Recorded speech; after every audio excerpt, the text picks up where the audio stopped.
Hello. Hey. Hello. What's up? Okay. Hi. Apologies for the lack of streams this month. Last week was traveling. I had a lot of stuff going on, so I'm a little behind on my streaming. Uh, I still have a bunch more patron deck reviews for the old system that are a little bit backlogged. I'll probably get to those next week. Today, I wanted to specifically try something new, which is what I'm going to be doing with the patron deck reviews going forward. So if you see this and you're like, oh, what are the patron deck reviews going to be like? This is what they're going to be like. Yo, what up, Gecko Gamer? Yo, Grunge, you're making a wild research deck. Yes, hell yeah. Hello, Time Wonder, Choo Choo Beans, what's up? So, here's how it's going to work, is I have a thread in the Discord where I have patrons submit decks and tell me a problem they have with it, and then I'm just going to go through them and try and solve the problems as I can, right? So let's open this one as an example. And I'm just gonna take the cases that catch my eye is the idea. There's not like a set number. Maybe I'll do a million in 1 month. Maybe I'll do 2. Who knows? This one comes from Hi-Ho Silver, and very simple problem. Very simple problem. They like their deck. It's a good toolbox list, but they need win cons. They have trouble closing out games. They want to turn this Dirtle deck into more of a threat. Boom. Alright. We can take a look at it, evaluate it, and see if we can figure it out. So, this is a Thada Adel deck, right? Thada Classic Commander. Really fun, iconic one, I think. Blue 1, 2/2 Island Walk. When you hit a player, you get to look through their deck and cast an artifact, basically. You just, like, yoink it. It's funny to steal other people's soul rings. Pretty cool.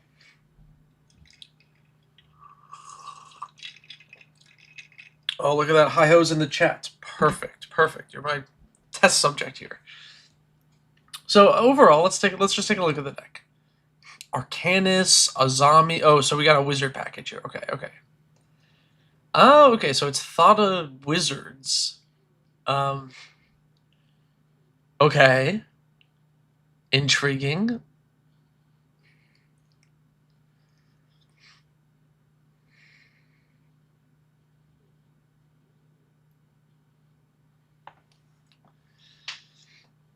Echo of Eons?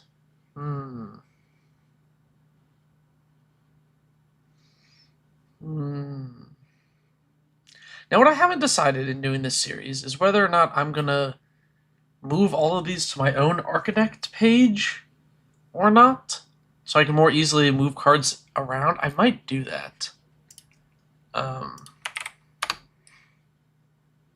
New folder. Deck. Doctor.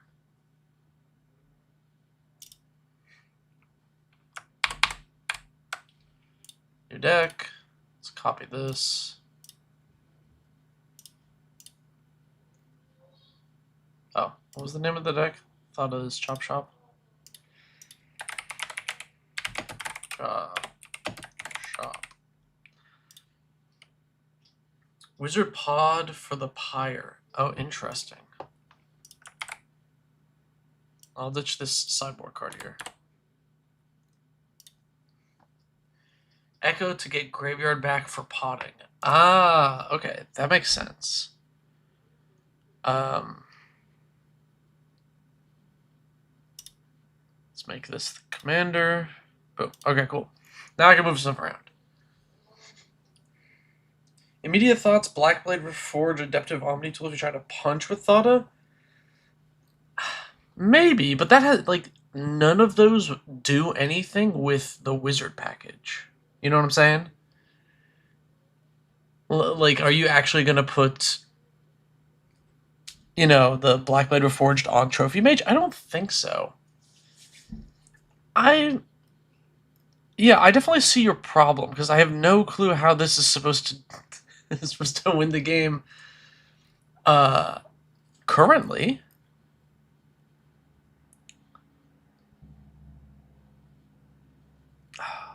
see, no, normally wizard decks. Let's go to EDHREC real quick. Normally, if we look at a wizard deck,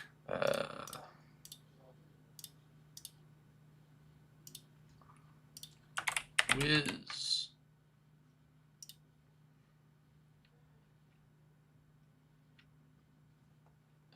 Normally with enough of them are humans. I don't think you need to add a human sub theme. Shedded Sleeper's Scourge, Mardu Legend stacks and aggro. That sounds cool. I mean, I do love Mardu. Now, normally wizard decks they win with either like a combo, so like Naru Meha or Azami both have like combo lines, or they play. I'm thinking cards like Talrand. Is that even? Yeah, Talrand, and there's like a lot of Talrand adjacent cards that help you like win the game. I'm trying to think. What's the flippy one? Does anybody in chat know? What's the wizard that flips? It like makes dudes and then it buffs your wizards. I gotta find it. It is blue. Oh.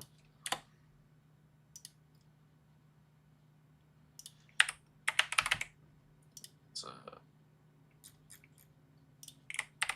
mentions wizard.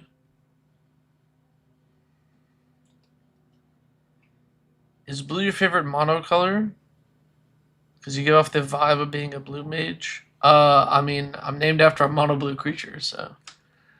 Blue's maybe my favorite mono color. Probably. Docent of Perfection. There we go. Alright, so Docent of Perfection is what I think of. Well, you don't do a lot of casting. You get value from your card effects. But here's the thing is, so I do agree with you, but you don't actually need to cast. If you control 3 or more wizards, this thing flips, and then it gives all your wizards +2/+1 in flying. You actually don't need to literally cast an instant or sorcery for it to do anything. You just have to have wizards. And if you want to win with combat damage and actually play a creature deck, which this has 26 creatures, that is a reasonable thing to do. You know, you turn your Trinket Mage into a flying 4/3, it actually can attack.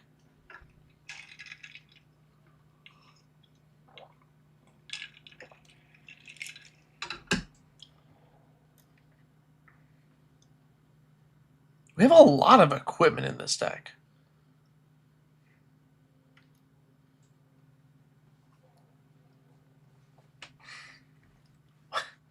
Alright, I guess what's the goal of this deck? I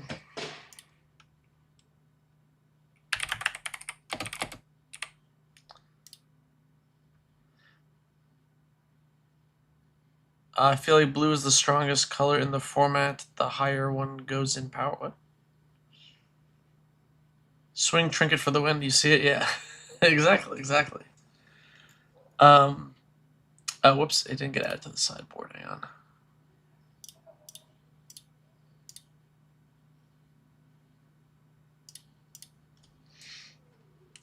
Is this the July backlog? No, this is not the July backlog. What month is this? I will do the July stuff like next week. This is the new Deck Doctor one, which every patron for tier 2 and 3 can submit every month. It's slightly different. What are we cutting? I see you do have a lot of equipment.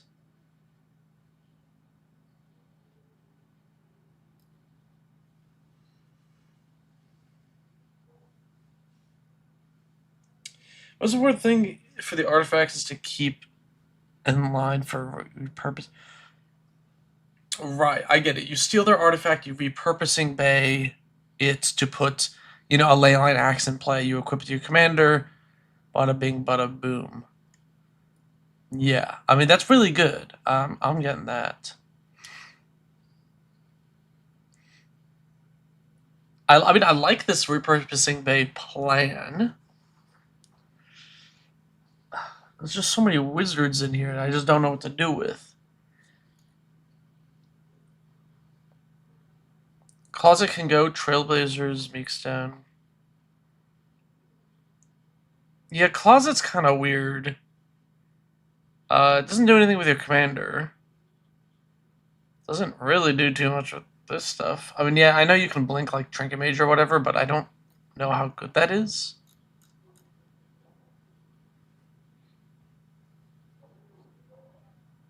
Leyline Axe, if you get it in the pregame action, is really strong. It is really good for the pregame.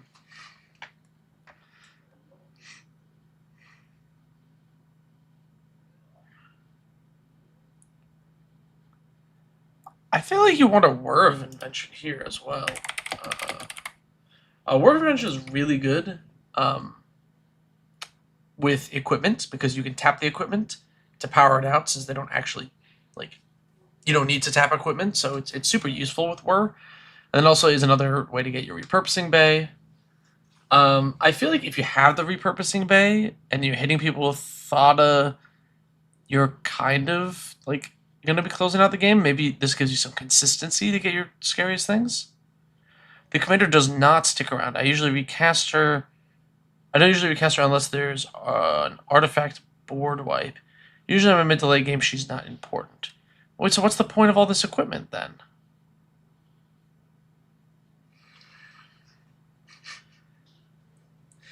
This is where I'm lost. Why are we playing Sword of Light and Shadow? What Mardu commanders do you like? I actually think I don't like any of them. I was playing some partner pairs. Oh, I like Gen or whatever, wherever that guy is. Yeah, Gen's pretty sweet. I mean, we talked about it on the most recent podcast.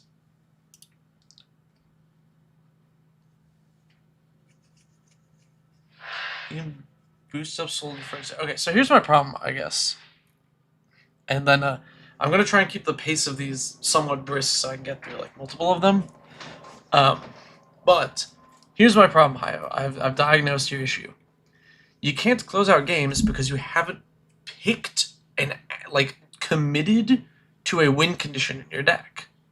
So we have like equipment and crap that you can put on your commander in Voltron, which is great. I'm glad, like you can steal something with your commander and then repurposing bay it into a leyline axe and then like do damage.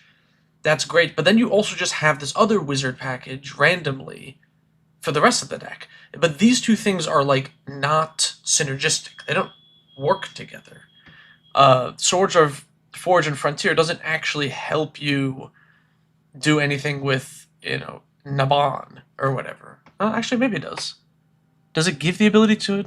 I'll use a different example. Sword of Forge and Frontier doesn't actually do anything with Trophy Mage. So I'm bad at putting... No.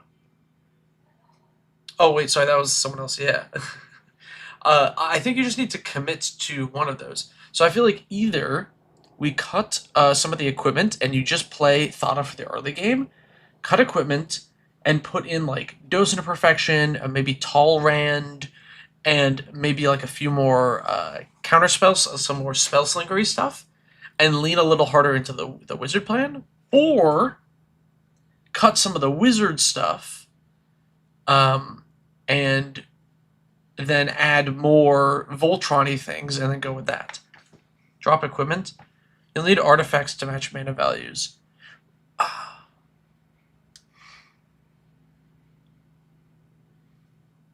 I mean, maybe. Although you steal them from your opponent, no? Like you could easily steal like a 2-drop mana rock from like most people, and then repurposing bay that, right? Rather cut wizards, go hard into artifacts. I mean, I do like that idea.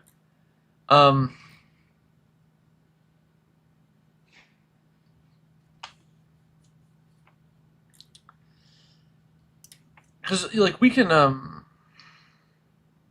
check my Twitch to see if this was available to sell your.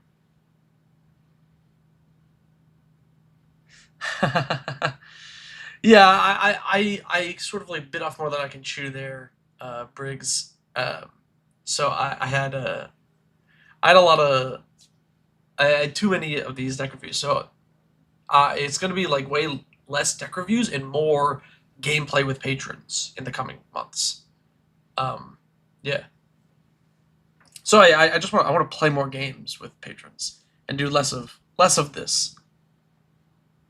Um, all right. Sorry, hi ho. Let me get back to my train of thought here. Um, so we have stuff like Nexus of Becoming in here and Esoteric Duplicator. You can play things like oh no, I'm blanking on the name of the card. I am. Uh, Artifact. It has a 2 generic mana. I think it's a 5-drop.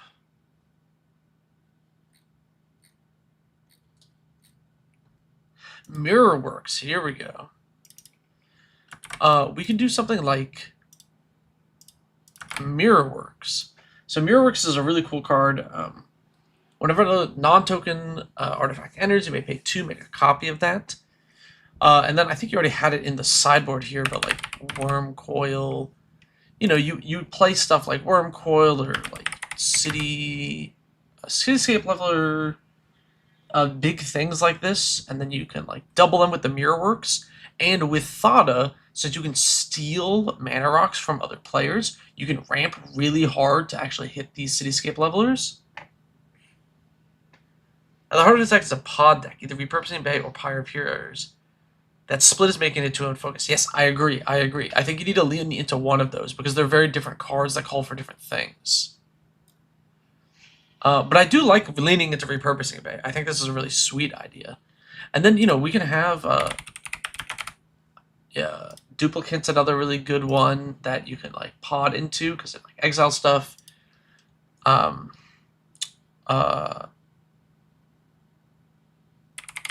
it Ugin's Nexus? Ugin's Nexus is a really fun one to pod out of. So if you would go into the graveyard from the battlefield, instead you exile and take an extra turn. So you can like, pod into Ugin's Nexus, untap, sack the Nexus, put a Worm Coil engine into play with, an extra turn as well, which would be really cool. Ramping does go crazy when you have all the rocks. You've gotten every soul ring. Yeah, if you steal everyone's soul ring, you actually just have a lot of mana. Another thing, if you want to lean into Repurposing Bay, Clock of Omens. Boom. Clock of Omens is so sweet with cards like Repurposing Bay. This is where you get crazy with it. Because then you can tap 2 artifacts to untap the bay to sack something else. Now, I will say with Clock of Omens, you do have to be a little careful. Because this is where you can lean into combos really heavy. Now, if you want to go into the combo route, that's totally fine. But this is where you get into the combos really quickly, where you can just untap and tap the Repurposing Bay and assemble a combo really fast. Also, if you want to do more pod stuff, another option is Arkham Dagson. It's got $17. Good lord. Arkham Dagson. So, you sacrifice an artifact creature and then search for a non-creature artifact. So with Arkham Dagson, you can play artifact creatures that give utility. I don't know, what's a utility artifact creature? Ornithopter of Paradise. Right? You can play this, use the mana or whatever, sack it to Arkham Dagson, and then put a Nexus of Becoming in play, Yeah, I know. It lets you turn 3, have Portal of Phyrexia off of a Silver Mirror. Arkham Dagson in the command zone is really scary. But yeah, so I would say maybe we cut Pyre and replace it with Arkham Dagson, cut some of the wizards for more artifact creatures. Solemn Simulacrum, yeah, boom, you sack Solemn Simulacrum, draw a card, and put, I don't know, whatever you want into play, really. So I think that's my suggestion. Yeah, what up, Kyoji?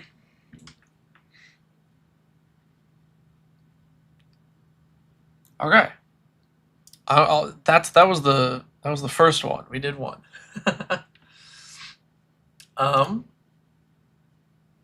Now I'm gonna just kind of scroll through these.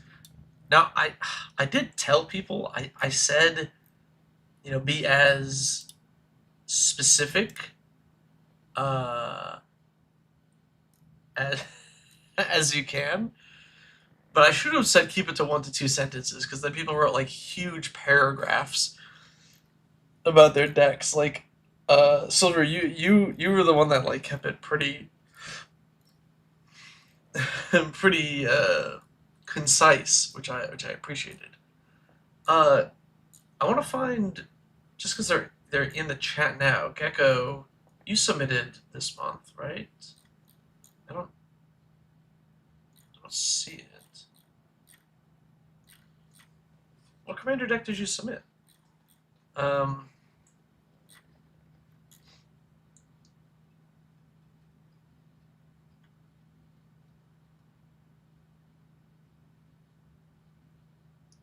While you answer that, I will pull this list up. In July. Oh, you submitted for the normal thing. Okay, yeah, sorry. I will get to that next week. This one's just me testing out the new system, how I'm doing it. Sorry, Gecko. I will get to yours next week. I'm sorry. Josh, I saw yours. I'll take a look at it. Let's look at this one, which this user said. They said this is a deck they built for their girlfriend. Made a ton of changes over the past few months. Got pretty solid. Struggles moving quickly enough. You want to speed it up. Ramp is hard in Jeskai, and you need a creature on the battlefield before your commander. Plus, I know we don't have enough removal. Fitting in all the cards is hard. I agree. So let me, here's what I'm going to do. I'm going to clone the deck real quick.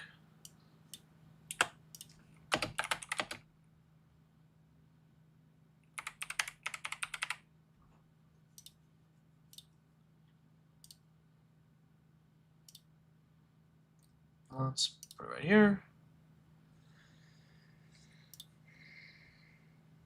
If you charge more for the deck reviews, you'll probably get fewer of them. Be able to do it, earn money off the idea. I like the deck doctors. I know I could just charge more, but I don't know. I kind of like hate charging a lot of money for deck doctors, because like, what am I gonna do, right? Is it I charge like, why is this? Hello? Did this not work? You didn't miss anything. In fact, I'm doing your deck right now. Yeah. Here's my problem with this. And no shade to anybody who does charge much more. But if let's say I charge like $50 and you drop $50 on me to review, and your deck is like fine, but your mana base is wonk, and I'm just like, you should spend $50 on lands to upgrade your deck, then it's like, like, I feel like that's just so much. You know what I'm saying? Like, I don't know. Really, what I want to do is just play more games with patrons. So I'm trying to, like, minimize this. You like how Elk does it? Elk has, like, specific time slots. Yeah, what up, Blood Artist? Just gotta get so much great removal. It's hard for me to not play. Yeah, well, here's the thing. They're talking about not having enough removal, which I will agree looking at this list. And they also want the deck to be a little quicker. I see what you're saying. Here's what I'm going to immediately think about. The first thing that comes to mind here, the very first thing that comes to mind here, is if you want more removal and you don't feel like you have enough slots for it. MDFCs, baby. But even beyond MDFCs, because we already have Sink into Stupor, so it looks like you've already thought about that. If we're trying to speed up the deck as well, let's look at the curve. Curve's 3.76 on average, which is pretty high, although this is misleading, right? Looking at that is somewhat misleading because we have cards like this, which you can cast as a 4-drop. Whatever that other artifact creature I was just looking at. This thing can be cast as a 4-drop, so it is actually a little lower than that. But lowering the curve can be a good way to like help you speed up. Because I'm seeing like Astral Dragon's an 8-drop here. That's really big. This Soldier is a 6-drop. This is also a 6-drop. This is 5. That one, you can play it as a 3. Dead-Eye Navigator's a 6-drop, although no, it's a combo 6-drop. So I think we might be a little heavy on 6s, which we have 8 6-drops, which is a lot. So that's like, you know, initially what I'm thinking about. Let me make sure I remember what the hell this commander does. The money is to show our support for the content creator, not necessarily specific on there. I mean, yeah, I get that. I get that. I do. I understand that, and like, you know, on some level, you know, but you know, I want to provide something in terms of the money beyond just the support. You know, Skyclave Evaporation is a solid creature that removes stuff. Yes, yes, yeah. Razorgrass, Sink, Agonjo, Kiba. Agonjo's not an MDFC. Get out of here, Blood Artist. With Boseiju and Otawara. Yeah, yeah, like Otawara is such an... Man, this card's so stupid. It's so unbelievably busted how good this card is. It's so good. It's really expensive though. It's hard as many of those are meant to be cheated in rather than actually played. Does hurt if they get stuck in hand. Yeah, yeah. That is the thing with this deck. When this and at least one other creature attacks, you may look at the top 6 cards of the library, put a creature among them onto the battlefield tapped and attacking, the rest on the bottom.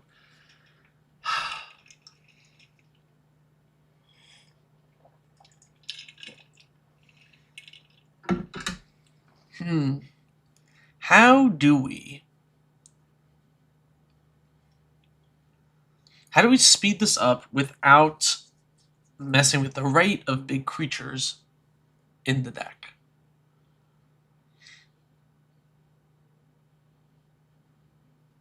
This would be a great time to just wild research. I don't know about that.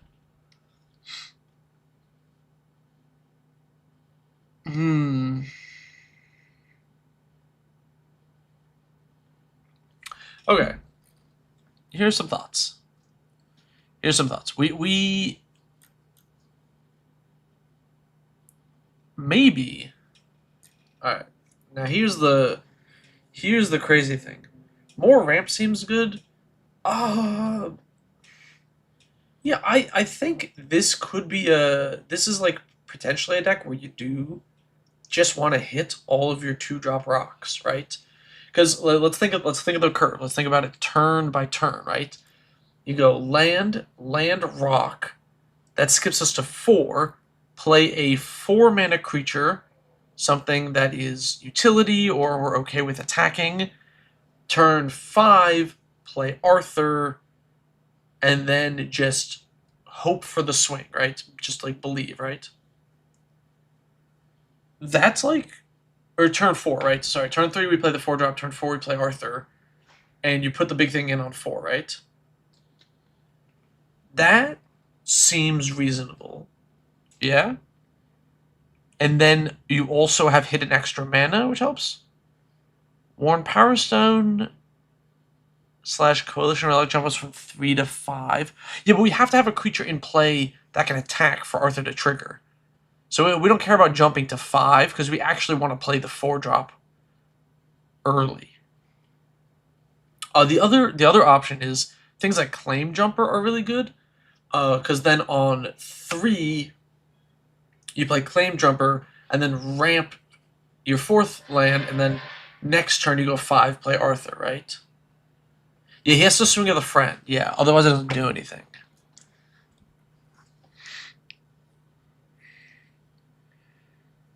So if we're thinking about our curve like this, there's actually some things that I'd want to cut. Right, Sword of the Animist, definitely need to get this out of here. Sword of Hearth and Home, I want to get this crap out of here too. Because, like, when do we play Sword of the Animist? If we play Sword of the Animist on 2, and then on, 3 we play a creature, 4 we equip, 5 we attack with Arthur and that other creature which already attacked, and then we have 1 extra mana? It seems kind of weird, right? We could cut some of the rocks and put in the creature ramp instead, but I do think more ramp rocks. Yes.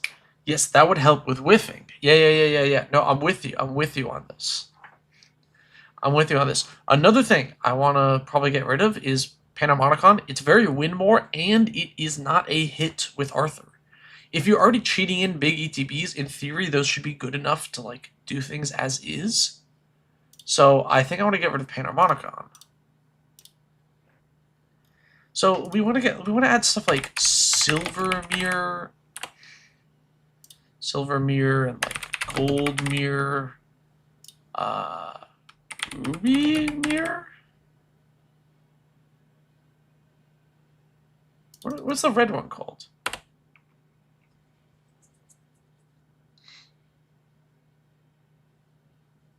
Is it not Ruby?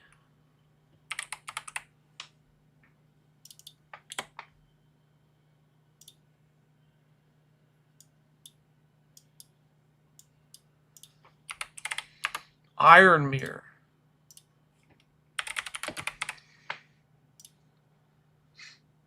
Anyway, here we go. So this one hit ups your hit count, so you're more likely to not whiff. Ornithopter of Paradise, thank you. Ornithopter of Paradise. Oh, it's already in there. Okay, cool. I feel like that commander deck building strategy get very complex in a majority of instances, since there's so many options and choices, get overwhelming. I mean, yeah, you're completely correct. And then now we have like a lot of the 2-drops. We have Arcade Signet and Felwar Sun that do this too. The next most important thing, I feel like this is a very fair version of Winota. It is fair, Jeskai Winota, yes. I am Iron Mirror. The next like important thing to add are 4-drops, right? Because we're gonna try to skip 3 very often here. Because ideally, right? Ideally, we're playing some 2-mana ramp piece into a 4-drop into Arthur.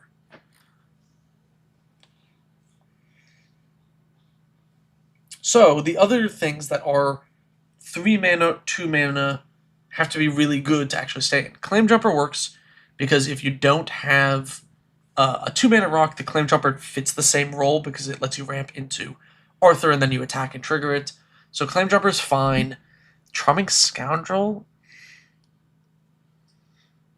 Doesn't let you make a treasure. It has haste too. It's pretty useful. That was Bronze Walrus. ETB Scry 2. It's also a dork. Sure. Now this is a Blink engine for 3 mana. Kind of lukewarm on that. This one has Plane Cycling, which is useful. Yeah, I'm looking over viewer decks, Ian, yeah.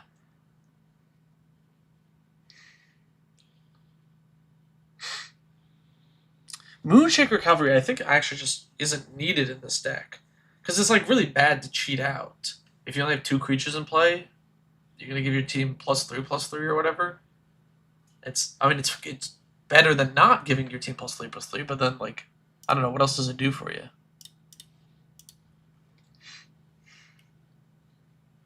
This feels like a deck you jam Power Balance is... especially because you're trying to, like, cheat into play 6-drops and stuff, and you're going to play more of them than other people. I think it's actually, like, an awkward deck for Power Balance.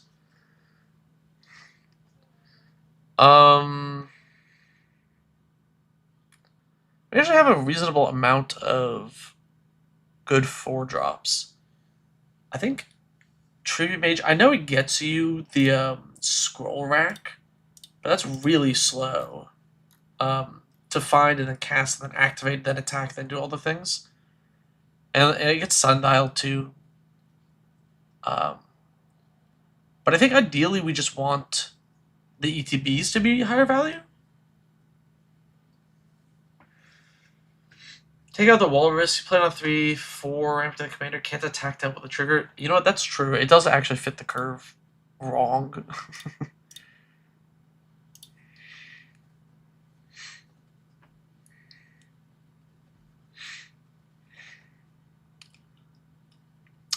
You can also literally just play Winota as a 4-drop. Right? Like, you just play Winota. Oh, no, it's a game changer. This is for bracket 2, right? Wait, optimize bracket 4. You have 6 2-card infinites. Oh, sure.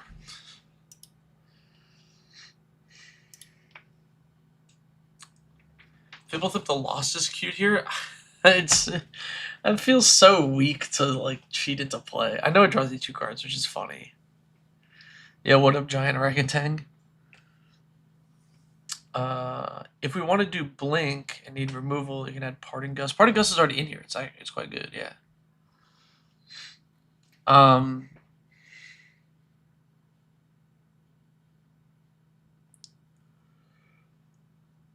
Right, Arthur just puts it into play, tapped and attacking. And then that gets returned to hand at the end of combat, which is what the Sundial is for. And then you also want to blink it, which is what Brago is for.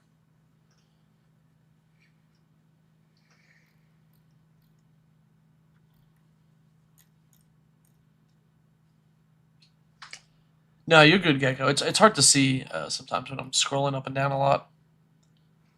Watching on your phone in your defense, fair.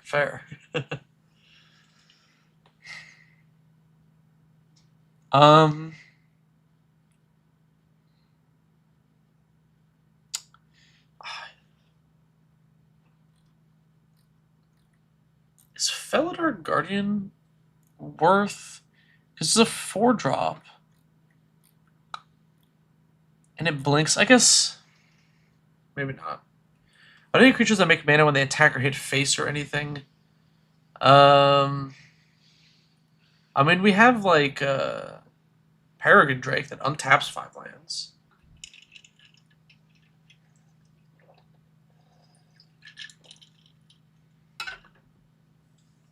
We have Starwinder.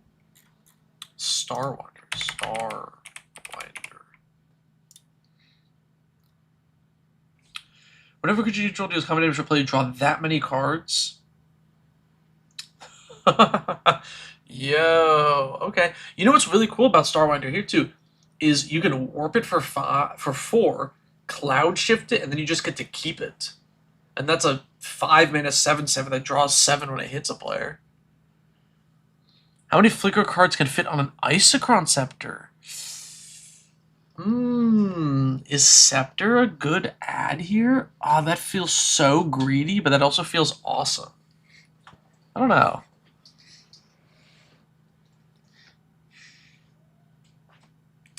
Brazen Collector is one such creature. Brazen Collector. Whenever it attacks, add a red until the turn. Yeah, it's only 1 red, though.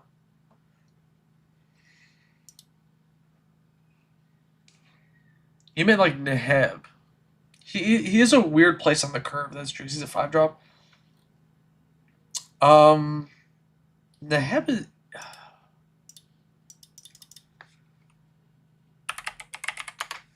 Neheb is like potentially a really good ad.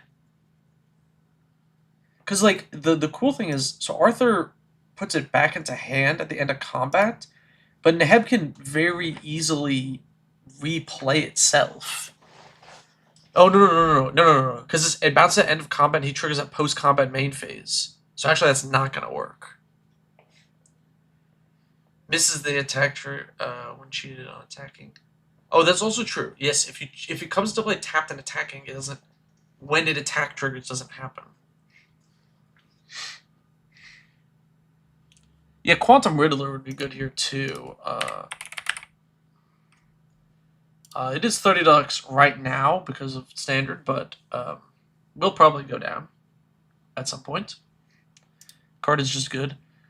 When this deals common damage to a player, Planeswalker, you may discard that many number of cards. If you draw that many, add that much red. Dread or Champion maybe works, because you can play it on 4, right?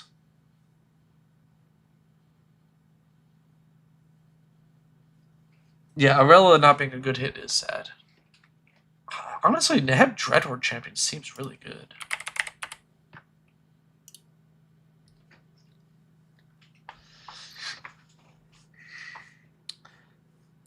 Yeah, Copper Dragon. The dragons are all reasonable things to cheat into play, but they are pricey.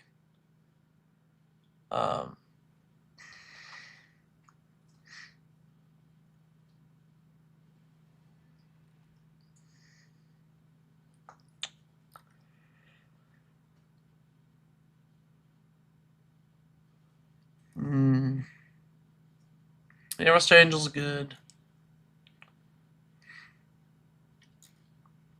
I like Duplicant. We were just talking about that. Duplicant. Like, Duplicant, ETB, it exiles it, and then it doesn't, like, give the card back or anything. So, you cheat your Duplicant into play, you go, boom, exile your commander or whatever, and then hit someone with the Duplicant, and then it goes back to hand, and you can replay the Duplicant to exile something else. Ilharg seems like it would be great for an, oh. Ilharg, the Raise Boar, right? Ilharg does make sense too. Cheating into play is awkward because it's not going to trigger. But when you do have a big thing in hand, it does put it to play. Is Bloodthirster Infinite Combat? Maybe?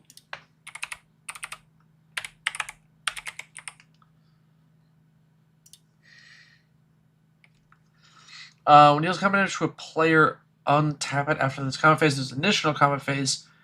You can't attack somebody already attacked this turn. Well, I mean, you'd have to have enough mana to keep replaying it. What is the dwarf that creates treasures and can create a dragon token called? I don't know. What are you? I have no clue what you're talking about. Or maybe I do. I don't remember the name. Okay. Perforce Bronze Blood is another way to dump fatties. If the raise for yeah, you know what? Actually, yeah, Bronze Blooded is probably a better. Because you can cheat into play. You can cheat into play with Arthur, and if you have extra mana, you can just like put more crap into play and then sundial it. It also all works. Arthur puts in from deck to hand, yeah. Bloodthirster is really good in this deck. It is just quote unquote reserve list. So it's expensive. Back to the Horde Master?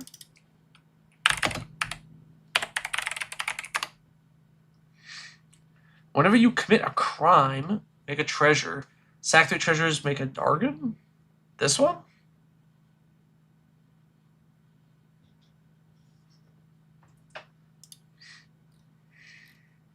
Okay. I'm going to move on to the next deck doctor, but I think generally we have a good idea for what this deck was missing, right? I think that adding a lot of the 2-mana creature ramp so we can more specifically go 2, 4 commander and attack with that 4-drop, then cheat something to play is going to be really good. It just kind of smooths out your draws. I think we've suggested a couple of fun additional fatties. I think maybe throwing some of those in over. I think some of these are a little on the weaker side. Something like a Star Wanderer is crazy card draw and will let you do something sort of silly. I think those are some good suggestions. And I think cutting out some of the slightly more win-more-y cards, like Panharmonicon, with the stuff that doesn't fit the curve, would be good.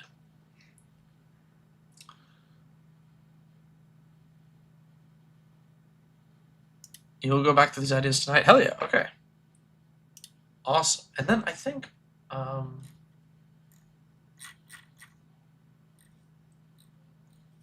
I think Josh is in the chat, and I think they submitted a deck.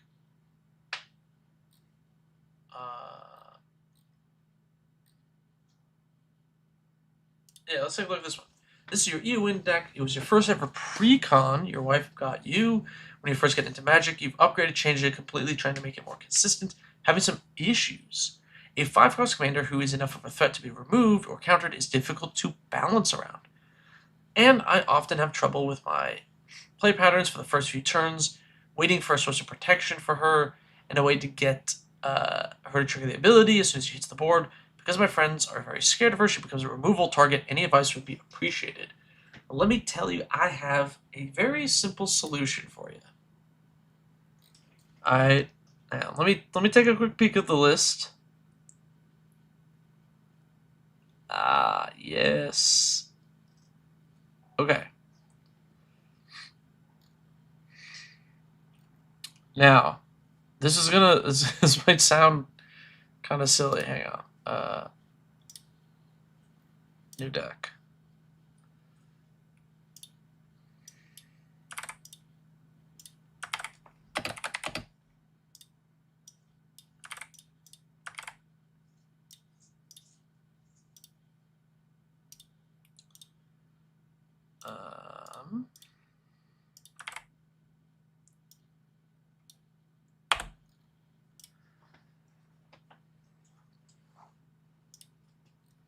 All right, and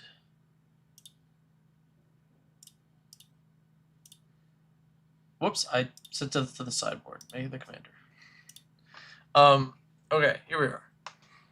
All right, so it's an Eowyn list, and your problem is the commander's getting blown up, which makes sense. This commander is pretty powerful. At the beginning of combat on your turn, if another human entered under your control, you make 2 knights. So I'm going to suggest... Oh, I bonked the mic. Sorry, Chad. I'm going to make a couple of suggestions here that are kind of weird.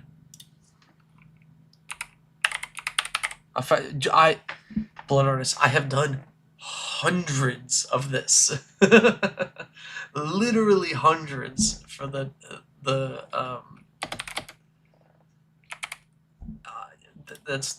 I've just done that like a billion times. All right, I'm going to suggest Leyline of Anticipation and the Dalkin or So why am I suggesting these 2 cards? Now, normally, a lot of times I see these put in decks incorrectly. You know what? We can also play the most broken card ever made, Born Upon a Wind. I hate this card for CDH purposes, but it's very cool. So what do we do with these 3 things? These make it way harder for your opponent to interact with your crap. Because, so the thing is, like, they can hold up their removal or whatever and wait for Eowyn all day. But if you flash in other stuff, what are they going to do, you know? High Fae Trickster is better. High Fae Trickster. You may cast spells through the head flash. Sure. That one too. It doesn't have to be all of these, but just like some amount of them, maybe 2-ish. Born Upon the Wind is great because it's only 2 mana and it cantrips. So you can kind of go Born Upon, draw a card, flash at my commander, untap, I'm ready to go. These other ones have other upsides. Vidalcan Ori is probably the worst here. Its upside is that it's an artifact, but you don't have artifact synergies in this deck, so who cares? How can you submit deck lists to me? Well, what you do is you go to the patron, which there should be a link in the description, and you sign up. If you are a tier 2 or tier 3 patron, you get to submit in the deck doctor thread that I make every month. And you submit your deck, you say, hey, here's a problem I have with my deck, and then I will look at it on stream. That's how that works. This seems like a cool format. Yeah, I think I like this better. I'm probably only going to do like a few more this month just because I have to finish a video for tomorrow, and it's like a sponsored one, so I can't push it too much.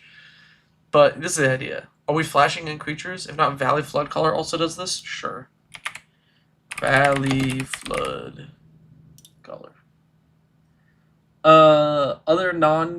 This is other non-creature spells. You may cast non-creature spells if they have flash. We want to flash into creatures. But Valley Flood Color is a good card.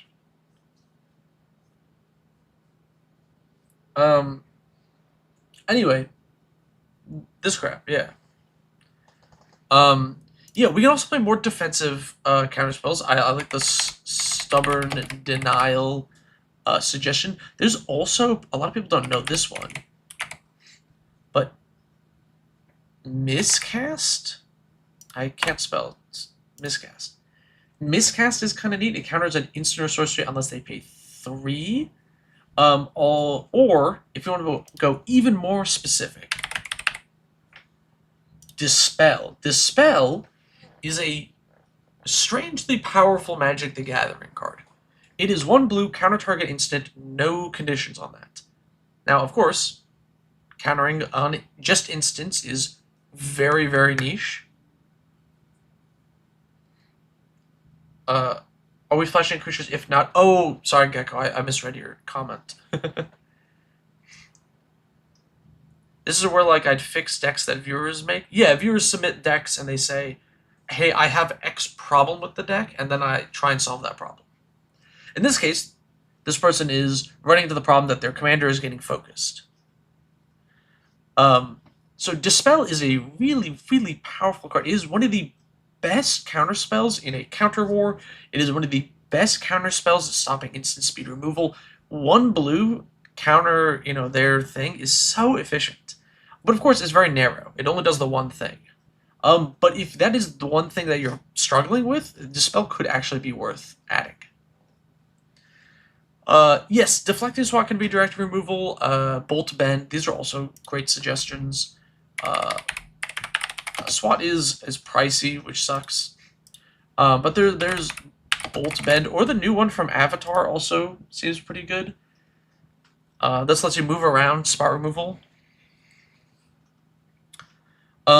There's also Sajiri Step. This thing? No. Well, I mean, this card's fine, but that's not what I was thinking of. Sajiri Refuge, right? No. What the hell? What is the MDFC one called?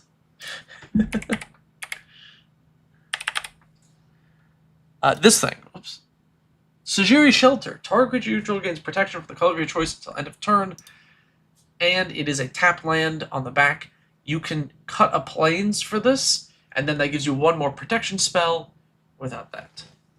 Stifle? I don't think Stifle is right. Untimely Malfunction. Untimely Malfunction. Oh, I forgot to put the chat on screen. Whoops. There you go. My bad, chat. I didn't have you on screen. Untimely Malfunction is a really great card. Blows up an artifact, changes the target of spells. Alright, so you can submit by book. You had a deflect spell, but cut it in favor of Smothering Tithe to ramp harder and cast Leader. I mean, so Smothering Tithe is also like a super strong, very good card. And here's the thing: is like Deflected Swat would make it bracket 4 technically, right? Because you have too many game changers, so it is something to think about. Is there a link to the Discord? You have to join the Patreon first, and then there's a link in the Patreon. Jawari Disruption is another one. Yeah, this is another way we can get extra protection in the mana base with these MDFCs. Um, yeah, Giver of Runes is a second copy of, yeah, true. Giver of Runes is pretty sweet. Alright. So this is all potential stuff to add. Let's think about some cuts here, right? And, you know, part of it is going to be... Oh... I don't know, the cuts are a little tough. I think there is, like, potentially a world where you...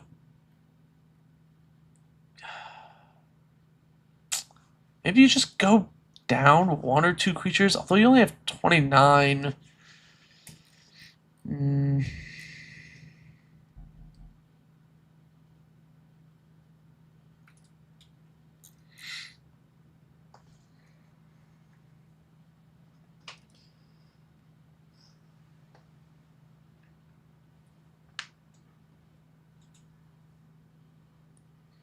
Maybe Breath of Fury. Man, this card's crazy, though. Making cuts when this deck is your biggest struggle? Yeah, I can tell, because, like, it's pretty efficient. Like, I'm not seeing too many cards that are, like, ultra win more. I'm not seeing too many cards that are, like, strange. Yo, what up, Matt? I think you'd be adding is Ultima Temporal Thread?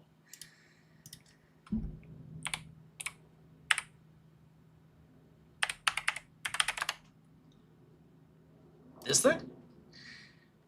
When it enters, tap all creatures your opponent's control. Whenever a creature you control deals commentary of player, draw a card.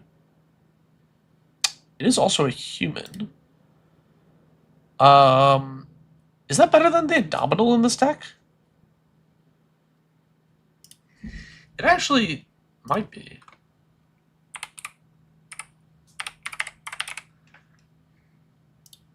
This could be better than the Indomitable. I know the Indomitable is more safe from board wipes, but this also taps your opponent's team, which is kind of crazy.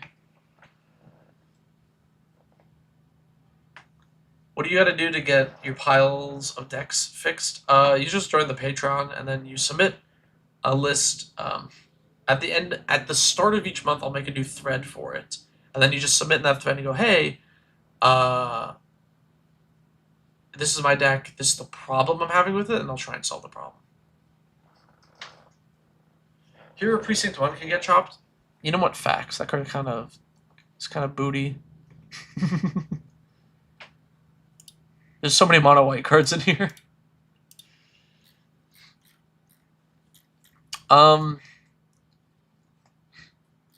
Honestly, you know, when in doubt, when you're looking for cuts, you can cut from wherever you have a lot of, like, a certain mana cost condensed. Does the mana base support Blade Historian? I don't know. Blade Historian?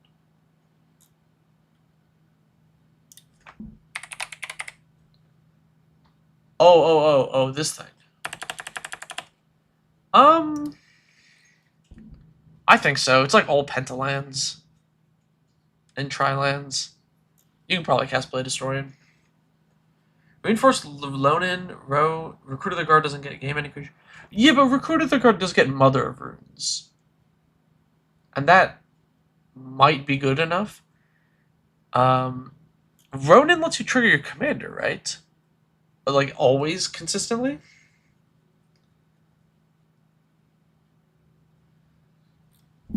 Really, Hero's been consistent for you. Because I am seeing, like, a lot of mono white cards and a lot of mono red cards.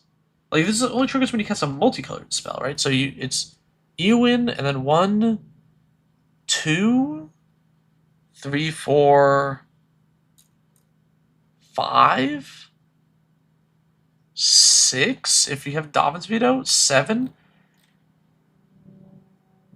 Isn't this literally just 7 cards? Oh wait, no, 8. Blade Destroying.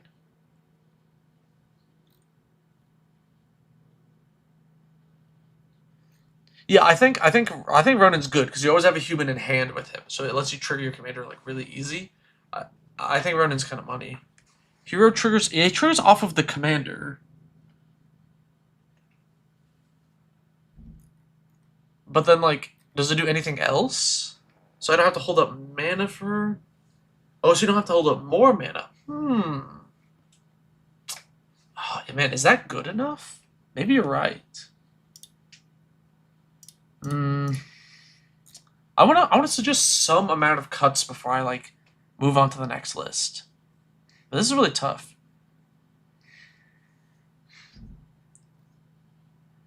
Whenever this or another human enters under your control, tap target creature opponent controls at the beginning of your upkeep, make a human. Do you need run in hand if you have? I mean, you know what? Hold on, he's kind of spitting facts though, right? Because like, yeah, the run-in's great if you're like hell bent otherwise, but like you should be able to cast one.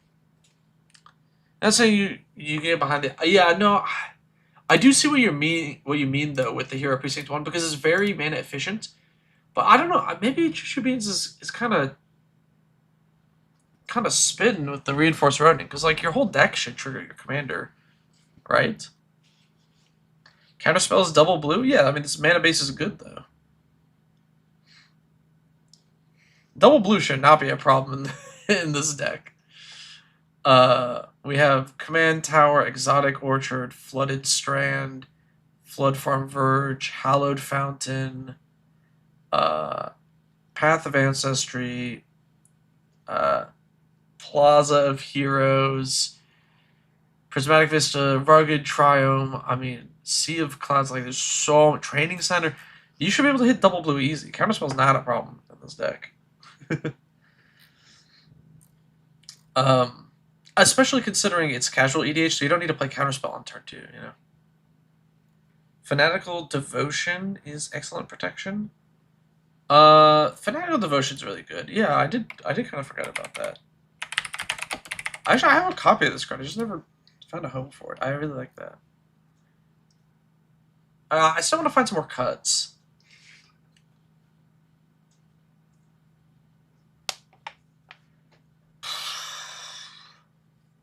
How good is Renewed Solidarity? Is this any good? It gives +1/+0, which is okay. The beginning of your end step for each token you control of the chosen type, create a token that's a copy of it. Is this 2 win more? Because, like, I don't know, you make some, like, random 2/2s and 1/1s, and you make a copy of it? Merriment is funny and bad. You know what? You're very correct. I love Merriment. This card is doo-doo. Yo, what up, G Wild? Thank you. Maybe a talisman? Nah, I think the talismans are fine. There's a lot of 4-drops in this deck. I think I want to leave these as the cuts. I'm not entirely certain what else you would axe. You could, if you are going up on counterspells like Stubborn Denial, you could cut like, like Dobbin's Veto or something for it. But anyway, here are my suggestions for your problem. I think we're getting, it's probably the most win more card in there. Yeah. I think to your initial problem of your commander getting blown up, I think adding some flash enablers could really help with that, and just having more cheap counter magic like Stubborn Denial would be a great addition. This is a good Merriment commander, and it's still not good enough. Here's the problem with Merriment, is it is literally 4 mana do nothing. It triggers on your upkeep. I love this card. I play it in some jank decks. It's so bad. Offers for CDH and dedicated combo decks? I mean, it's really good as a defensive counterspell if you want to protect your commander. I think it's fine. Why Meryl but no Adeline? Who's Meryl? Oh, this thing? Well, it does have the first clause, which is really good. Flash is good and I never thought about. That's what I'm here for. Alright, let us move on to a different deck. I'm probably gonna do just like one more for now, and then I sadly have to get back to making the videos.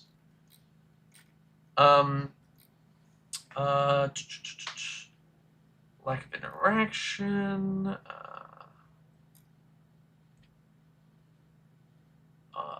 Astral Slide deck. That sounds cool.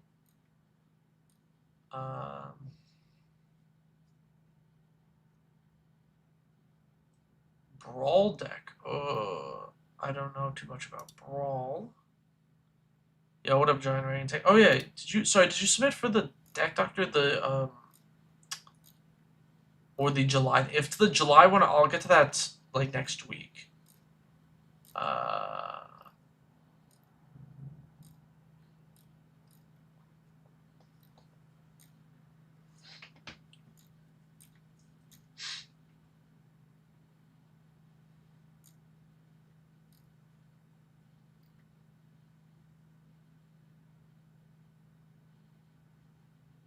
I'm gonna do this one. They have a one sentence problem. They generate value, but it doesn't lead to winning. You did July. Okay, yeah. Sorry, no. It's okay. I'll get to that next week. That's your Brawl deck. You want to turn it into Commander? We can probably do that real quick. This one I think is going to be an easy one. So Massacre Girl, we got a bunch of cards here, right? Bunch of cards, and then their problem is they're like, I'm not winning, right? And I honestly think we can do this pretty easily. Fun. Oops, I pressed a button on my mouse.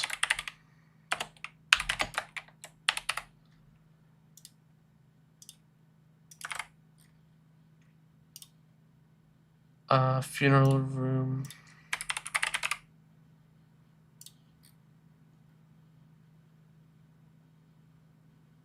Okay, so we have a bunch of like random crap that happens. Oops.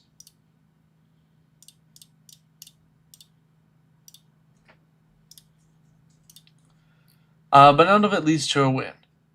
And honestly, like I'm looking at this. Rise of the Dark Realms, Breach the Multiverse, Victimize, Revel in Riches. Like there's a lot of stuff in here that I feel like should win the game. But maybe you're not getting to those fast enough. Maha kills your board. It sure does kill your board in this deck, which is funny. I think the solution here is more card draw, because you definitely have things that should, like, Rise of the Dark Realms should eventually win you a commander game, right? Like,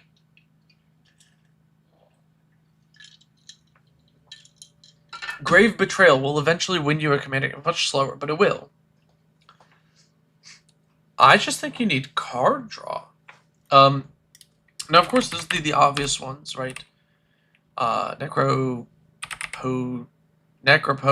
and like Necro Dominance or whatever. But even just like a simple like sign in blood and like Night's Whisper.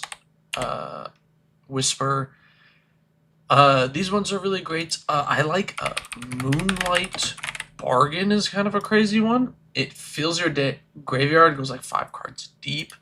Hostile Negotiations is pretty cool. It's a black factor fiction. What else is like black card draw? Stinging Study. Stinging Study. You can draw 5 cards with this. Heard a clattering of plates in the background. What am I eating? No, that's my my drink going into my metal cup holder that's attached to my desk. I'm drinking Mountain Dew. I have a soda stream, so I just made some Mountain Dew before the stream.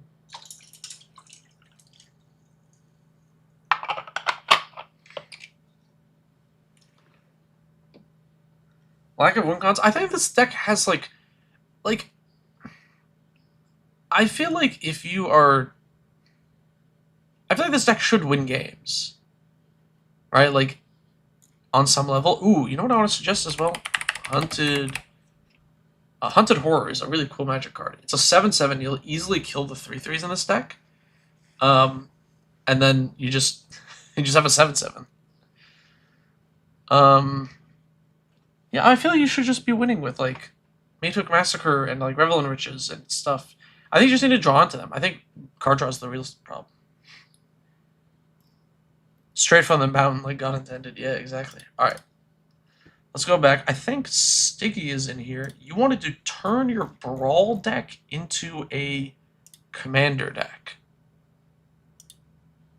We can do that. Let's do that real quick, and then that'll probably actually that'll probably be the last one for today, so I can finish up. This week's video. And then going forward, like throughout next month, I'm gonna do some of the like backlog that I have, and then hopefully, ideally, the month after that, we will be at what is normal, and I'll be doing a lot more gameplay.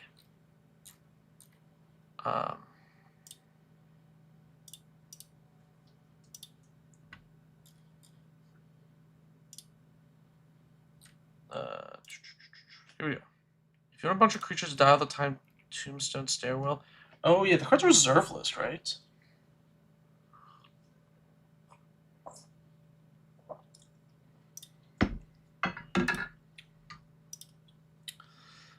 Okay, so first we have to. I guess we had just like change the printing of this, right?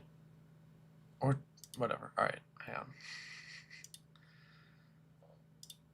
All right, so we have to cut the arena cards, right? Because they just don't exist in the real world. Playing Turgrid, playing. Okay. It's $50 for now in reserve list, yeah, but it's $2 and I got all the copies. Nice. Why was Elsha in the sideboard? Because I pressed the wrong button. Okay. Estimated bracket 4. And 2 game changers. Magus of the Moon. Buried Alive Diabolic. Okay, cool. Okay, so Sticky, do you, if you're making this into a commander deck, what bracket are you aiming for? 3 or 4? I don't remember if you saw, said in the post. Now I have the hiccups. I'm drinking too much Mountain Dew. You're an Arena Andy that doesn't know what's available in Commander and what I can swap in. No clue what bracket this would be. Okay. Okay. Easy. Can I recommend a Bant Commander for a budget deck? Yeah.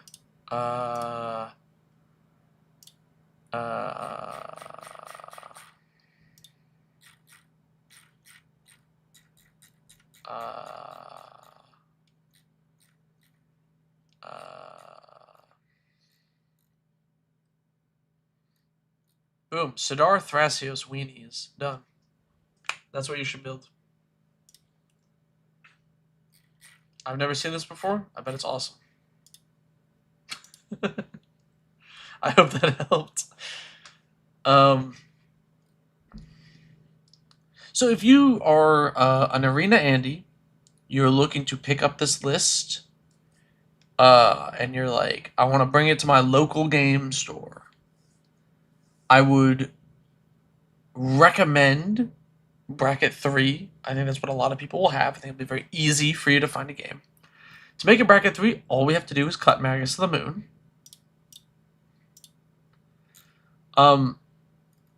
Now, Ancient Tomb is also, I don't know how much budget will, play into this or whatever. So,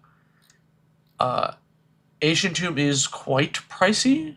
I think $100 is the cheapest version, right? This one. which is something to think about. But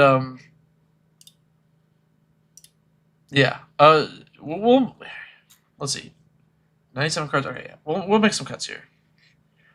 The band disrespect. It's not about disrespecting band. It's about picking, just picking a funky commander and going for it. So when switching from Brawl to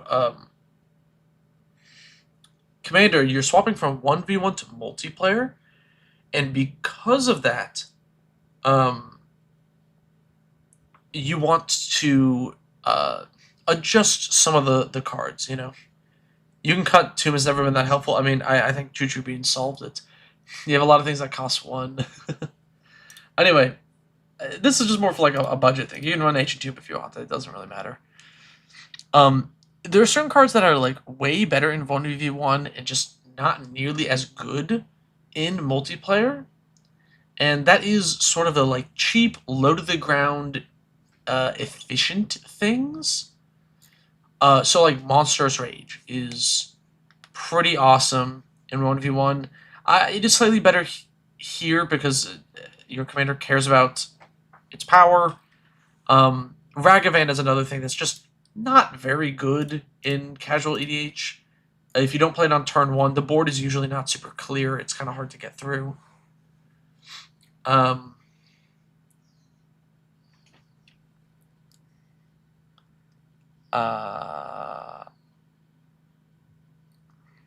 Sure, Valky. Darren Thrill Seeker.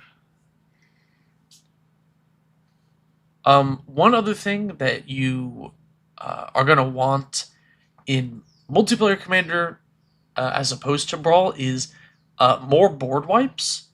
Board wipes are kind of king in terms of card advantage. Cards like, Dismember is really great. It's efficient. It's spot removal. Excellent card. Very good Magic the Gathering card. But it's not card advantageous in casual EDH. Blasphemous Act is just such a great addition. Another thing you mentioned, being worried about artifact decks. Vandal Blast is an excellent card to deal with artifact decks.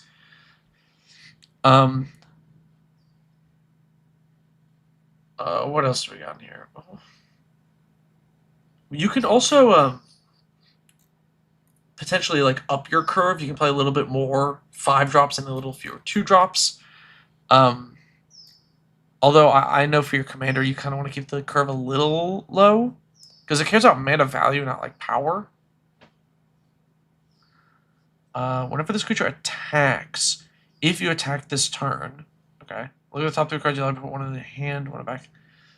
Yeah, things like this are kind of meh. I guess that's Death Touch. Yeah, this definitely is not very... It's a little low impact in casual EDH.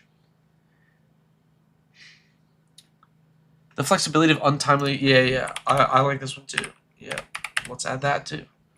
Untimely malfunction, yeah, just a lot of flexibility. Flexibility is another thing that is super important in casual EDH because you run into so many different decks that do so many different things. Chaos Warp is a really important card because of that, and so is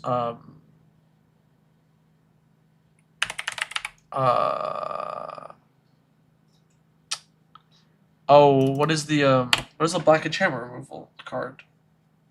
Swarm? Not Swarmyard. I do like Shenanigans, yeah. Shenanigans. Feed the Swarm. Oh, do you already have Feed the Swarm here? Did I miss that? I did. My bad. Cards like Accursed Marauder or the other ones like Plague Crafter. Plague Crafter, there's a lot of these. Flesh Bag, Marauder. These are like really card effective because it affects all players. Sword God Lantern is generic. Mega value against any graveyard strategy. Yeah, that one's good. I actually like I like Crypt Incursion as graveyard hate.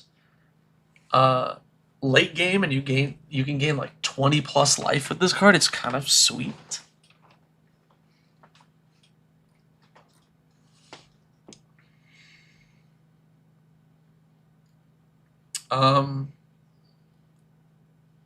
How are we triggering Turgid? Are we making them discard or anything? I don't even know if this does anything in the deck. Is it for the backside? What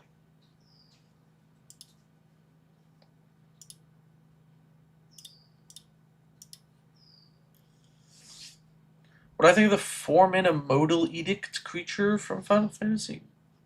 Gaius?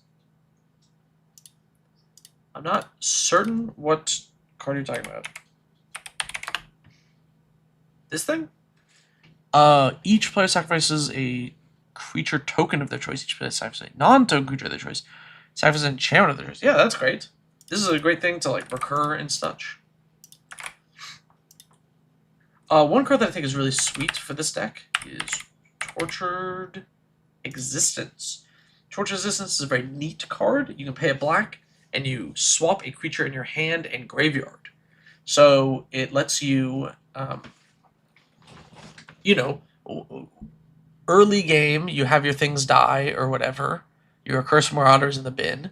You can swap it with something else that you want to reanimate with Elsha, and then play the Accursed Martyr, get its ETB.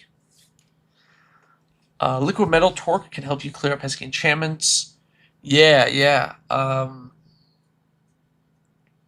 actually not a huge fan of Mana Rocks in this deck specifically, because you want to play like a 1-drop, 2-drop into Elsha, and then start like attacking and doing stuff. You know what I'm saying? I think we also want like some of the sack outlets. What is that new one from Age of Eternities? What is the cards? This thing, Umbral Zealot. This thing's great. This lets you like sacrifice your creatures and then attack and get all the things.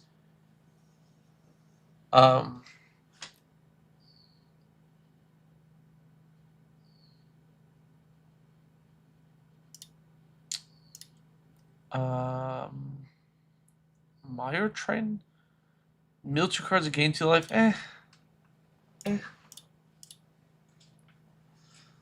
I think Stitcher Supplier is better than that.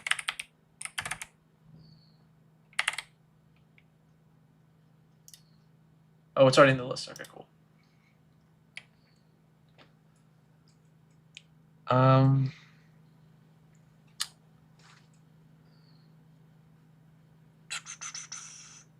Sure, these seem good.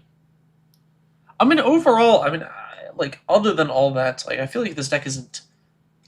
It's not like bad. I don't think you're. There's anything here that's like out of line that you should just like not be playing or whatever. I think everything seems pretty reasonable. It's just kind of like a a little Rakdos mid-range deck. I would say one thing to worry about when you're switching from Brawl to Commander is not to overcommit too much, because you have 3 opponents. So be careful about having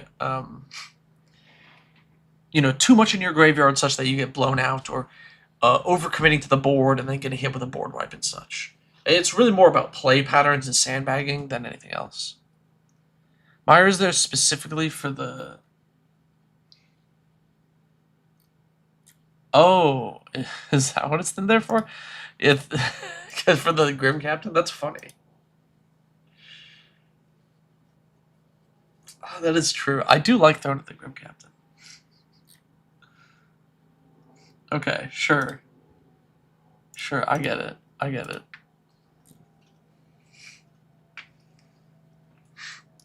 Yeah, overall, those are just some of my like suggestions here. I think adding some more removal is really important, especially more board wipes, and then like going a little bit down on some of the more slow value or some of the low to the ground value plays in favor of like bigger high value stuff like Fleshbag Marauder and like Plague Crafter. Yo, what up, Bradley? All right. With that, I think that's gonna be all for the deck doctor right now. This is how the patron deck reviews are gonna be working going forward. So, yeah, expect more like this. I will post the new thread at the start of the next month or whatever. And next week I will get to the backlog of other patron reviews from the old system. Yeah, I know you guys are waiting on that. I apologize for the delays. Anyway, I'm gonna hop off. I gotta get to finishing up the script and editing the video. So I will see you all later.